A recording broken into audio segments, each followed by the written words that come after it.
मला आज हे ब्लाऊजचा व्हिडिओ दाखवण्याचं कारण ह्या ब्लाऊजचा पाठीमागील गळा हा 7 इंच आहे. तर 7 इंच गळा असेल तर काय शोल्डर वगैरे घ्यावं लागतं ह्यासाठी मी हे ब्लाऊज दाखवत आहे. श्री स्वामी समर्थ.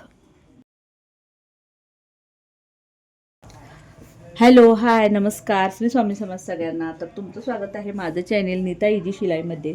तर आज बघा आपल्याकडे ही एकाच कस्टमरची 3 ब्लाऊज आहेत. तर त्यातलं तुम्हाला हे एक मी ब्लाऊजचं अस्तर कट करून दाखवणार आहे. तर हे कटोरी ब्लाऊज आहे आणि माझी खूप छान आणि अगदी सोपी अशी पद्धत आहे कटोरी ब्लाऊज कटिंगची. तुम्ही नक्की पहा, व्हिडिओ अजिबात स्किप करू नका. आणि तुम्हाला जर माझे व्हिडिओ आवडत असतील तर लाईक शेअर आणि सबस्क्राईब करायला देखील विसरू नका. आपलं ब्लाऊजचं अस्तर आहे तर हे असं डबल फोल्ड करून घेतलेलं आहे. फोल्ड करताना ही जे काठ असतात आपले काठ ह्या साईडला आपण कट केलेलं असतं, तर ह्या साईडला काठ आहे. तर नवीन शिकणाऱ्यांसाठी मी हे सांगायला लागले. बाकीच्यांना तर माहिती आहे, ते म्हणतील हे काय सांगायला लागले. पण हे जे काठ आहे ते काठावरती काठाची अशी वळी टाकायची आणि हा दुमडलेला भाग माझ्याकडच्या साईडला आहे. म्हणजे आपण जेव्हा कटिंग करायला बसतो तर तुमच्याकडच्या साईडला हा दुमडलेला भाग येऊ नये आणि त्या साईडला हे सुटे पदर. आणि ह्या दुमडलेल्या भागावरती आपल्याला ब्लाऊजची पाठीची मापे टाकायची आहेत. तर पाठीमागचा भाग आपण पहिला कट करून घेतो. तर बघा त्या ब्लाऊजची उंची 14 इंच आहे. तर इथे असा टेप ठेवायचा आणि 14 इंचावर आपण मार्किंग करून घ्यायचं आहे. तर आपण पाठीमागचा भाग जेव्हाही ज्याही ब्लाऊजमध्ये कोणत्याही प्रकारचं ब्लाऊज असू दे पाठीमागच्या भागामध्ये आपल्याला 1 इंच एक्स्ट्रा घ्यावं लागतं. तर तयार ब्लाऊजची उंची 14 आहे तर मार्जिनसाठी 1 इंच म्हणजे एकूण 15 इंचावर असा पॉईंट द्यायचा आहे. तर आता घेऊया ब्लाऊजचं शोल्डर. तर शोल्डर आहे ते ब्लाऊजचं 5.5 इंच. तर ही सगळी मापे मी जुन्या ब्लाऊजवरून घेतलेली आहेत मापाला आलेले. तर बघा हे 5.5 इंच शोल्डर घेतलेला आहे. तर तुम्हाला आज हे ब्लाऊजचा व्हिडिओ दाखवण्याचं कारण ह्या ब्लाऊजचा पाठीमागील गळा हा 7 इंच आहे. तर 7 इंच गळा असेल तर काय शोल्डर वगैरे घ्यावं लागतं ह्यासाठी मी हे ब्लाऊज दाखवत आहे. तर ब्लाऊजची छाती आहे 38 इंच. तर 38 इंच ब्लाऊजची छाती असेल आणि पाठीमागील गळा कमी असेल म्हणजे छोटा असेल तर मी ते 5.5 इंच घेतलेला आहे शोल्डर. तेच जर समजा 38 इंच छाती आहे पण पाठीमागील गळा हा 9-10 असता तर मी ते शोल्डर 5.5 किंवा 5.25 असं कमी कमी केलं असतं. जितका गळा पाठीमागील मोठा असतो तितकं आपल्याला शोल्डर कमी करायचं असतं. तर आता बघा पाठीमागील गळा हा डीप नाही, कमी आहे, 7 आहे. त्यामुळे जितकं आपण शोल्डर घेतले तितकंच आपल्याला मुंडा देखील घ्यायचा आहे. तर शोल्डर घेतलेला आहे 5.5 इंच. तर मुंडा देखील मी ते 5.5 इंचच घेणार आहे. तर इथे देखील 5.5 इंच आहे का ते पाहून घेऊया. त्यानंतर ही लाईन अशी आखून घ्यायची आहे. तर ब्लाऊजची छाती बघा 38 इंच आहे. तर 38चा चौथा भाग हा 9.5 इंच होतो. तर 9.5 इंचावर एक असा पॉईंट दिला. त्यानंतर इथे 1.5 इंच जास्त घ्यायचं आपल्याला मार्जिनसाठी. तर बघा हे 1.5 इंच मार्जिनसाठी मी जास्त घेतलेला आहे. तर ब्लाऊजची कंबर आहे 32 इंच. तर 32चा चौथा भाग हा 8 इंच होतो. तर 8 इंचावर असा पॉईंट दिला. त्यामध्ये पाठीमागील डाचासाठी 1 इंच घेतलं आणि मार्जिनसाठी 1.5 इंच. तर हे लक्षात ठेवा, तुम्ही मार्जिनला छातीमध्ये जितकं मार्जिन घ्यायचं तितकंच तुम्हाला कमरेमध्ये घ्यायचं आहे. तुम्हाला तर इथं 2 घेतला तर तुम्हाला कमरेमध्ये देखील 2च घ्यायचं आहे. तर ही मार्जिनची आणि फिटिंगची दोन्ही लाईनी आपण आखून घेतलेली आहेत. तर आता बघा इथं गळारुंदी कशी घ्यायची. तर गळारुंदी आपण नेहमी 2.25-2 असं घेत असतो. पण इथे मी 2.5 इंच घेणार आहे कारण पाठीमागील गळा लहान आहे. पाठीमागील गळा जर तुमच्या 8च्या वरती असेल म्हणजे 7-6 तर इथं तुम्हाला गळारुंदी जास्त घ्यायची आहे. तर मी ते गळारुंदी 2.5 इंच घेतलेली आहे. तर यामध्ये देखील खूपच फरक आहे. अगदीच गळे मग तुमचे 3-4 असतील तर देखील इथं गळारुंदी असं वाढत जाते. समजा तुमचा इथं गळा 4 इंच असेल पाठीमागील तर इथं गळारुंदी मी 3 इंच घेईन.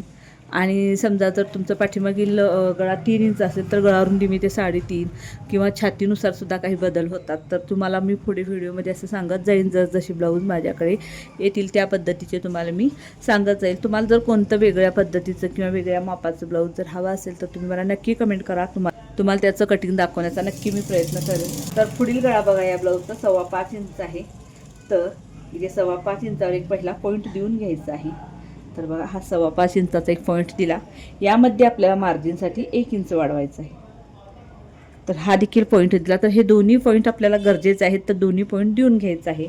आणि इथे देखील गळारुंदी आपण 2.5 इंचच घेणार आहोत. जितकी वरती घेतलेली आहे तितकी. तर बघा हा बॉक्स आपण तयार करून घ्यायचा आहे. आणि इथे असा आपल्याला गळ्याचा गोल आकार द्यायचा आहे. आता घ्यायचा आहे आपल्याला मुंडा. तर मुंड्यासाठी बघा असा टेप तिरका ठेवायचा आहे आणि 1.5 इंचावर एक पॉईंट द्यायचा. असा टेप थोडा खाली ओढायचा आणि आणखीन एक 1 इंचावर एक पॉईंट द्यायचा आणि हे दोन्ही पॉईंट जसे दिलेले आहे तिथे बघा असा मुंड्याचा आकार काढून घ्यायचा आहे. तर हा आहे आपल्या पाठीमागील भागाच्या मुंड्याचा आकार आणि हा आहे आपल्या पुढील भागाच्या मुंड्याचा आकार. तर आता आपल्याला घ्यायची आहे क्रॉसपट्टी. तर क्रॉसपट्टी बघा इथे 1.25-3 इंच आहे. तर ह्या साईडला मी 2.25 इंच म्हणजे इथं जितकी घेतलेली आहे त्याच्यापेक्षा अर्धा इंच कमी ह्या साईडला घेतलेली आहे. आणि ही तिरकी लाईन अशी आखून घ्यायची. तर ही तिरकी लाईन आखून घेतली. आता या तिरक्या लाईनीवरती आपल्याला कोटरीचं माप घ्यायचं आहे. तर या ब्लाऊजची कोटरी आहे 6 इंच. 6 इंचावर एक असा पॉईंट दिला आणि हा जो खालील मुंडा आहे तिथून आपल्याला आतल्या साईडला 2.5 इंचावर पॉईंट द्यायचा आहे. तर बघा हा 2.5 इंचावर पॉईंट दिला. तर मी तुम्हाला सांगितलं होतं हे गळ्याचं दोन्ही पॉईंट महत्त्वाचं आहे. तर हा पॉईंट का महत्त्वाचा आहे बघा. तर हा पॉईंट, हा 2.5 इंचाचा पॉईंट आणि हा कोटरीचा पॉईंट, हे तिन्ही पॉईंट जोडूनच आपल्याला कोटरी तयार करायची आहे.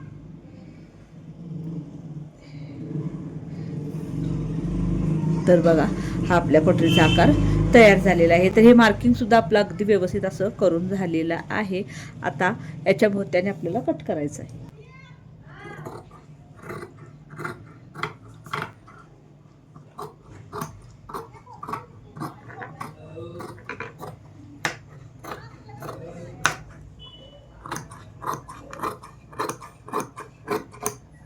आणखीन एक तुम्हाला सांगायचं आहे. तर हा जो पाठीचा भाग आहे हा बघा मी काही व्हिडिओमध्ये सांगते, काही व्हिडिओमध्ये विसरून जातं सांगण्याचं. पण इथे बघा खालच्या साईडला असं अर्धा इंचावर पॉईंट द्यायचा आणि जिथं आपला पाठीमागील डाक येणार आहे तिथून ही अशी तिरकी लाईन आखून घ्यायची. या लाईनीवरून आपल्याला हे तिरकं असं कट करतं. हे ह्याच्यासाठी आहे कारण कमरेमध्ये जेव्हा आपण ब्लाऊजचं फिटिंग करतो त्यावेळी फिटिंग केलेला भाग कमरेच्या इथून बाहेर येत असतो. तर अशा पद्धतीने अर्धा इंच कट केल्यामुळे तो भाग बाहेर येत नाही. तर आपली एक ब्लाऊज कटिंग करण्याची पद्धत आहे. पहिला मी पाठीचा भाग काढून घेते, त्यानंतर साईड पीस आणि त्यानंतर बाही कट करते आणि मग राहिलेल्या ब्लाऊज पीसामध्ये हा जो आता आपण मार्किंग करून कट केलेला भाग आहे तो असा पलटी करायचा आहे या अस्तरवरती. अशा पद्धतीने व्यवस्थित कुठेही कमी वगैरे पडणार नाही याचा अंदाज घेऊन, हे बघा इथं कमी वगैरे पडते का याचा अंदाज घेऊन अगदी व्यवस्थित असा ठेवून द्यायचा आहे. तर आता हा भाग ठेवून घेतलेला आहे. तर आता इथं शोल्डरच्या ठिकाणी एक लाईन आखून घ्यायची, इथे मुंड्याच्या ठिकाणी एक लाईन आखायची बघा आणि इकडे साईडला एक लाईन अशी आखून घ्यायची आहे आणि ह्याच्यावरती हाताने अगदी थोडंसं प्रेस करायचं.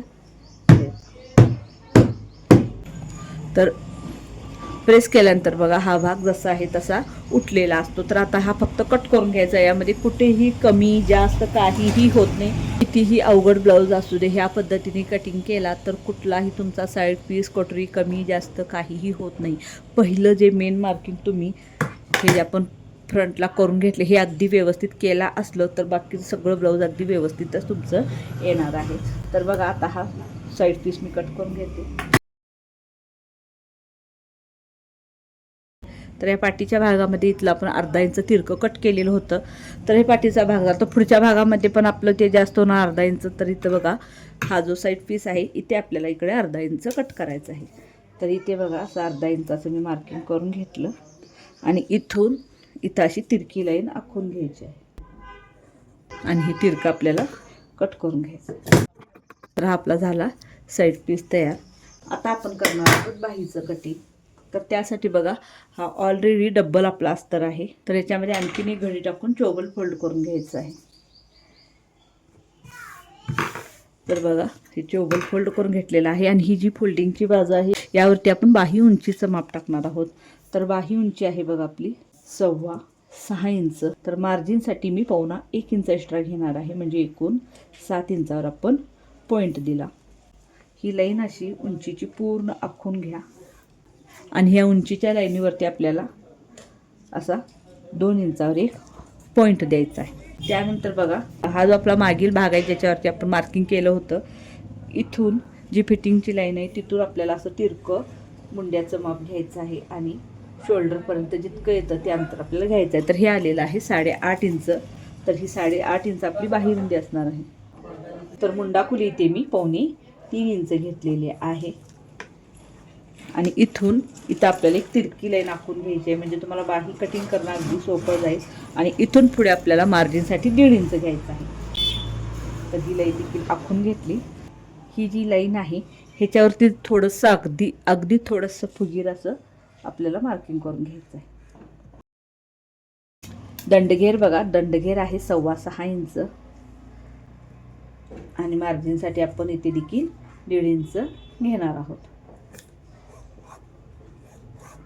आणि आता जो पुढील भागाचं मार्किंग कसं करायचं बघा, बाहीच्या इथं आपली बाही रुंदी आलेली आहे, तिथून इथपर्यंत जिथं आपण 2 इंचाचं मार्किंग केलेलं किती अंतर येतं ते पाहायचं आहे. आणि त्याचं आपल्याला सेंटर काढायचं. तर टेप असा फोल्ड करून घ्या, त्यामुळे आपलं सेंटर निघून जाईल. आणि सेंटरला इथे लाईन आखायची आहे. आणि हा जो बाहीचा आकार आहे तिथून खाली आपल्याला अर्धा इंचावर एक पॉईंट द्यायचा आहे. अर्धा इंचावर पॉईंट दिला आणि हा पॉईंट अगदी असा इकडं जोडून घ्यायचा आहे. तर हा बाहीचा पुढील आणि मागील आकार आपला तयार झालेला आहे. तर आता बाही कट करून घेऊया. तर ही खूप छान आणि सोपी पद्धत आहे बाही कटिंगची. बाही कटिंगची अगदी सोपी आणि एकदम छान अशी पद्धत मी आपल्या चॅनलवरती टाकलेली आहे. तुम्हाला जर मिळाला नाही व्हिडिओ तर मला कमेंट करा, मी आणखीन एक व्हिडिओ बनवीन बाही कटिंगवर. तर खूप मुंडाफुली अगदी सोप्या पद्धतीने कशी घ्यायची, काही गणित सूत्र वगैरे करत बसण्याची आवश्यकता नाही. अतिशय सोप्या पद्धतीने मुंडाफुली, बाहीरुंदी कशी काढायची किंवा बाहीचा आकार कसे काढायचे हे तुम्हाला त्या व्हिडिओमध्ये मी सांगितलेलं आहे. तुम्हाला जर नाही मिळाला तो व्हिडिओ तर मला कमेंट करा, मी त्याच्यावरती आणखीन एक बाही कटिंगवरती व्हिडिओ बनवेन. कोणत्याही प्रकारची बाही तुम्ही सहज कट करू शकता असा तो व्हिडिओ आहे. तर ही आपली बाही कटिंग करून झालेली आहे. आता हे आपलं इतकं अस्तर राहिलेलं आहे. आता यामध्ये आपल्याला क्रॉस पट्टी आणि कोटरी कट करायची आहे. तर बघा, हा जो पुढचा आपला भाग आहे तो पुन्हा ह्याच्यावरती असा पलटी करून घ्यायचा आहे अगदी व्यवस्थित. आणि ही जी दुमडलेली बाजू आहे त्या साईडला 1.5 इंच कपडा एक्स्ट्रा राहील अशा पद्धतीने आपल्याला एक्स्ट्रा सोडून ठेवून घ्यायचं आहे. आणि दुमडलेल्या साईडला एक अशी लाईन आखून घ्यायची आणि ह्याच्यावरती हाताने थोडंसं प्रेस करायचं. इथं देखील कोटरीचा आकार आपल्याला जसा आहे तसा मिळालेला आहे. तर हा आकार आपल्याला वाढवून घ्यायचा आहे. तर इकडं आपल्याला कोटरीचा आकार वाढवण्यासाठी एक्स्ट्रा पहिलाच आपण ठेवून घेतलेला आहे. तर इकडे बघा 1.25 इंचावर कसा पॉईंट दिला आणि ही लाईन आखून घेतली. ह्या साईडला देखील 1.25 इंचावर कसा पॉईंट दिला आणि ही देखील लाईन आखून घेतली. आणि या दोन्हीचा आपल्याला सेंटर काढायचं आहे. तर तुम्ही असा टेप फोल्ड करून देखील सेंटर काढू शकता. आणि सेंटरपासून खाली आपल्याला 1.5 इंचावर एक पॉईंट द्यायचा आहे. तर हे 1.5 इंचावर एक पॉईंट दिला आणि इथून असं आपल्याला तिरकी लाईन आखून घ्यायची आहे. आणि इथून बघा इकडे आपल्याला अर्धा इंचावर एक पॉईंट द्यायचा आणि ह्या अर्धा इंचापासून ते हा 1.25 इंचापर्यंत गोलसर आकार काढून घ्यायचा आहे. आणि इथून इकडं आपल्याला 1.5 इंचावर एक असा पॉईंट द्यायचा. ते येणार आहे आपला असा डास.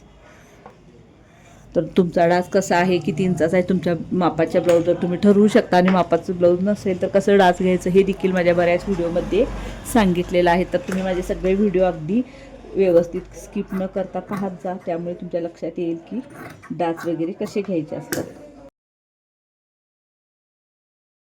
तर आता आपण क्रॉसपट्टी घेणार आहोत. तर क्रॉसपट्टी आपण पुढील भागावरती मार्किंग करताना 2.25 इंच घेतली होती. तर इथे बघा अर्धा इंच जास्त म्हणजे 3.25 इंच घ्यायची आहे. इथे आपल्याला अर्धा इंच वाढवून क्रॉसपट्टी घ्यायची आहे. तर इथे 3.25 इंच घेतली असेल तर ह्या साईडला अर्धा इंच आपण कमी घेतो, म्हणजे इकडं आपल्याला 2.25 इंच घ्यायची आहे. आणि ही तिरकी लाईन अशी आखून घ्यायची. क्रॉसपट्टी आपल्याला आता कट करून घ्यायची. बघा, हे आपलं सगळं मार्किंग करून कटिंग करून झालेलं आहे. आता हा आपला मार्किंग केलेला हा पुढचा म्हणजे हा पाठीचाच भाग आहे. याच्यावरती आपण पाठीमागील गळा कट करून घेऊया. तर इथे बघा गळा रुंदी आपण 2.5 इंच घेतलेली आहे आणि पाठीमागील गळा आपला 7 इंच आहे. तर मार्जिन सोबत आपण 7.5 इंच घेणार आहोत. मी जितकं इथं घेतलं तितकंच इथं घेतलं. इथं काही वाढवून किंवा पसरट वगैरे घेतलेला नाही. तर कमी गळे असतील त्यावेळी तुम्हाला अशाच पद्धतीने घ्यायचं आहे.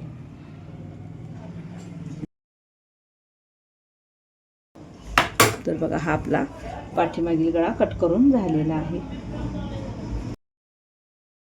तर आता अस्तरवरती ठेवून हे पार्ट कसे कटिंग करायचे ऑलरेडी मी बऱ्याच व्हिडिओमध्ये दाखवलेलं आहे, त्यामुळे या व्हिडिओमध्ये काही तर दाखवलेलं नाही. आता आपलं कटिंग करून पूर्ण झालेलं आहे. तर व्हिडिओ कसा वाटला मला नक्की कमेंट करून सांगा. आणि हा व्हिडिओ पूर्ण पाहिल्याबद्दल तुमचे मनापासून धन्यवाद. थँक्यू.